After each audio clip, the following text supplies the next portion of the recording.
Perubahan iklim merupakan ancaman bagi perekonomian dan planet kita. Namun di tengah tantangan tersebut, dunia juga menyimpan harapan melalui inovasi dan kolaborasi. Inilah semangat Perjanjian Paris, sebuah komitmen global untuk menurunkan emisi. Salah satu langkah paling efektif adalah menetapkan harga karbon. Saat ini, lebih dari 50 negara telah memiliki instrumen penetapan harga karbon. Uni Eropa berada di garis depan melalui Sistem Perdagangan Emisi Uni Eropa (EU ETS), skema perdagangan emisi pertama di dunia. Sistem ini dibangun berdasarkan prinsip sederhana, cap and trade. Uni Eropa menetapkan batas emisi secara keseluruhan untuk sektor-sektor tertentu di mana perusahaan yang berhasil mengurangi emisi dapat menjual kelebihan kuotanya kepada perusahaan lain yang membutuhkannya. Sistem ini mencakup sektor listrik, industri berat, penerbangan, dan pelayaran. Pendapatan dari sistem ini kemudian diinvestasikan kembali untuk inovasi dan teknologi bersih. Hasilnya berbicara dengan sendirinya. Sejak tahun 2005, EU ETS berhasil menurunkan emisi dari sektor pembangkit listrik dan industri sekitar 50%, sekaligus menghasilkan pendapatan lebih dari 245 miliar euro. Penetapan harga karbon merupakan alat yang kuat untuk mengirimkan sinyal pasar yang jelas dalam menurunkan emisi, mendorong inovasi, serta menarik investasi di bidang teknologi bersih, sekaligus mendukung pencapaian target iklim dan daya saing.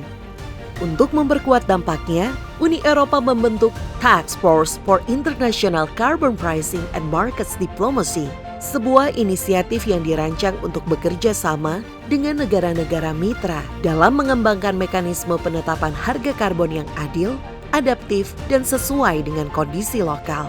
Salah satu mitra strategisnya adalah Indonesia, ekonomi terbesar di Asia Tenggara. We have selected Indonesia with our task force on international carbon pricing and carbon markets diplomacy as one of the very promising countries to collaborate with.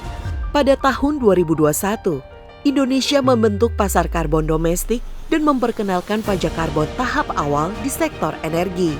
Sistem ini terus berkembang. Kerjasama dengan Uni Eropa merupakan langkah strategis untuk memperkuat kapasitas, berbagi pengalaman, serta membangun mekanisme pasar karbon yang transparan, kredibel, dan efektif.